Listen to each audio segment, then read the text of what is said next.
Welcome to Real Bass Lessons. Today let's dig back into some of that Motown and R&B sort of sound. I specifically want to work with this sound here. Chord progression. Technically that's 2-5.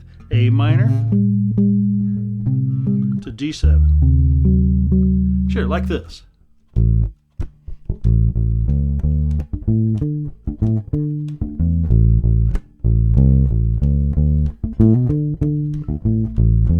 And sometimes a bass player might not even go to that D, he just might sit on the A.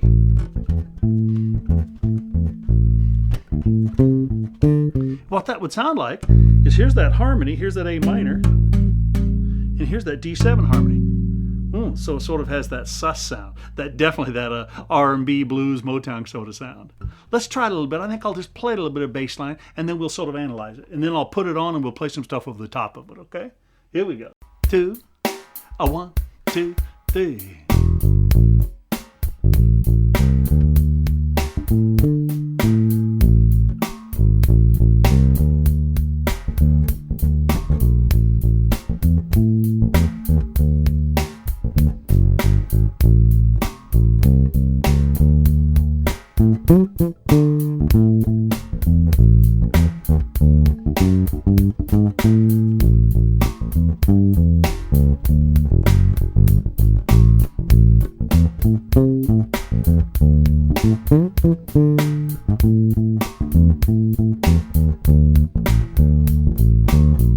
Sure, I think that's enough.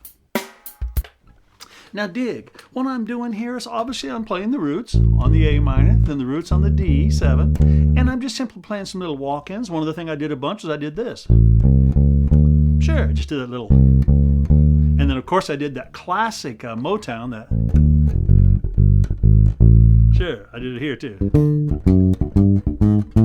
Those other little sort of fills were just. Oh, sorry. Sure. Call it pentatonic, if you will.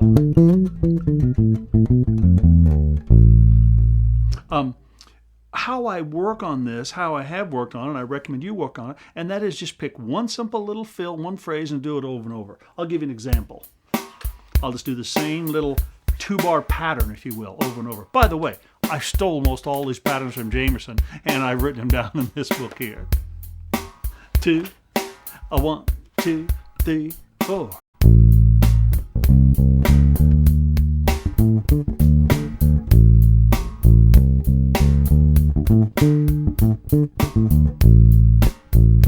There it is.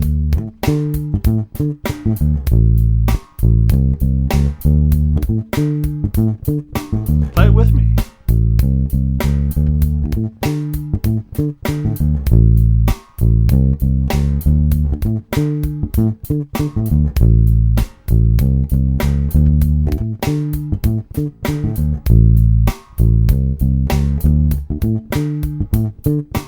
Good, and then let's do that other one with that.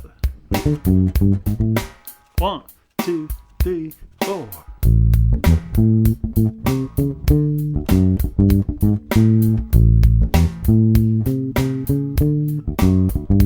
Play with me.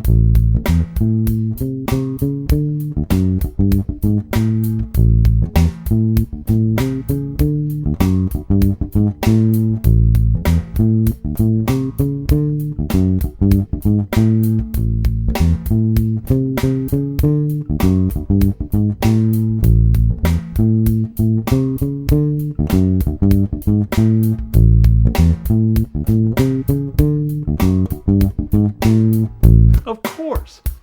The hard part often for people in learning is they don't have the patience to repeat something over and over enough so it gets inside you and you can just call it out. It's called what I call, it is what I call default language, meaning when the light's on, you go, ready, set, that lick is common and I've played it. If you want to get some new architecture, some new lines into your playing, you have to work them in there. You don't just hear them and hopefully they happen. No, you have to work with them so much that they're common. And you, so again, default. You just go, that's where I go with that. I normally like that, okay?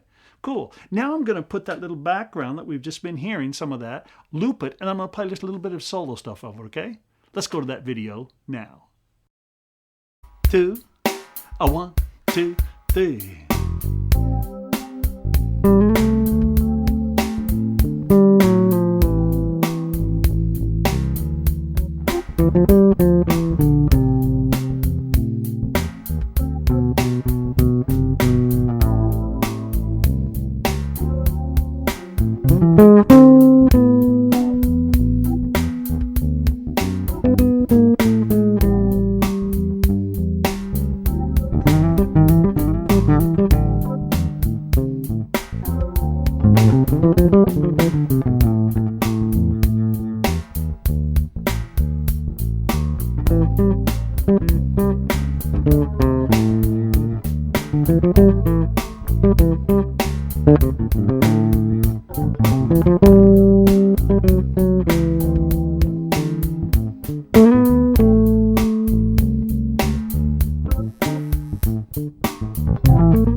That was fun.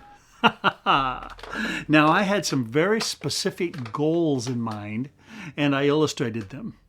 How would you suggest, or how would you describe my beginning? How did I start my solo? I started highlighting the chord tones. I did something like, and then I went, and then I went. Sure.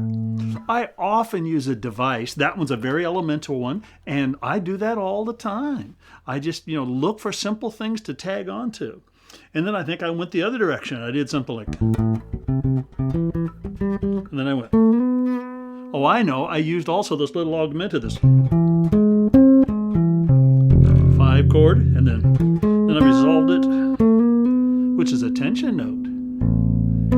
And then I followed that by using the same sort of logic, but yet now I wasn't using the chord tones, I was using the tensions. Then I ultimately went. Sure, all I'm looking at is here's A minor. All the ones in between her. Sure. So I played with those ones. And they'll ultimately resolve it. And I think about the third sort of what I would think of as chorus is I use rhythm. I went beep boop beep beep beep. I know those weren't the pitches now I'm thinking about, but I used a little rhythmic device. By the way, I think of soloing in any style as simply an application of rhythm and melody. So I've worked on creating little melodic phrases, and I know I use chord tones for that, little arpeggios, and then I use rhythms to question and answer, something like this.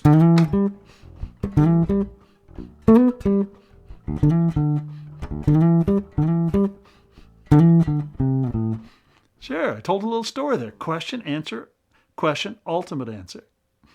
And then I can't remember what else I did after that, but it was look for those. Go back and analyze this thing. By the way, this is how you should work with these videos that I make like this, where I'm just playing as opposed to something specific written. No, I'm improvising, I'm playing. You should analyze them. You should memorize them, play along with them, transcribe them, write them down, learn them note for note. If you like a sound, you must learn it. It's not going to get inside you. And there's no way you're going to learn it by saying, well, let me look at it on a piece of paper. Let me see tab. Let me understand it theoretically. No, we want to hear it in our ears. I am not a difficult advanced player at all. My stuff is very attainable. You can grab it. By the way, I once that reminded me of a sort of a way exaggerated, long ways away relationship, but it's true. And that is Ron Carter one time told me that he used my Paul Chambers book, my first one, to work with youngish saxophone players. He said, I think of it as accessible bird. Well, my playing is accessible bass solo. It's real basic. I work with the chord tones. So go through and analyze a solo, listen to it, play it, and it's just A minor to D7. And look at it. Am I playing the chord tones? Am I playing the other ones? Am I playing the 5 chord? Or am I playing the 1 chord? then analyze the rhythms. Beep, bump, ba-doop, beep, beep, bump, ba-ba-da, bop, bop, bop, bop, bop, bop, ba-ba-dee-da, beep, beep, ba-dee-da, beep, ba-dee-da, ba-ba-do-dee, ba-ba-dee-da. Bum, bum, ba. Sure, I work with rhythmic phrasing as well as melodic phrasing. I sort of isolate the two. I work on pitches and I work on rhythms, and I simply put them together. You can do this.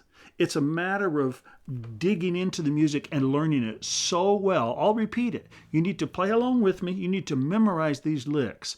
Play them note for note. Then notate them if you want. You don't have to, but that's a cool thing. But mainly then analyze them and say, what notes are those compared to the chords? What rhythms? Where are the rhythmic phrases? By the way, if you'll work on it enough to where you can memorize it, basically transcribe the solo, don't write it down, but play it, you'll know the rhythms and you'll start to recognize, oh my gosh, look at those connections that are made. And I always play in phrases, like little 8-bar solos, little 8, and then another 8, and then another 8, and then another 8, and I tell a story within that, maybe 4 choruses, if you will, even though I didn't think of a chorus here, but there's not a physical chorus here, it's just A minor 7, D7. I heard it as in choruses. So that's something to think about also. Analyze the solo that way. And I'm not talking about just listening going, that's cool. I appreciate that and everybody does. That's fun. But I'm talking about you playing this stuff and working it out. That's how you learn to become a great player. One lick at a time, man. One phrase at a time. And I'm not talking about, again, I'm talking about being able to play it. There was nothing I played that most of you can't physically do. Question is, will you? That's how I learned to play. You can do this thing. Just get after it. Fire it up.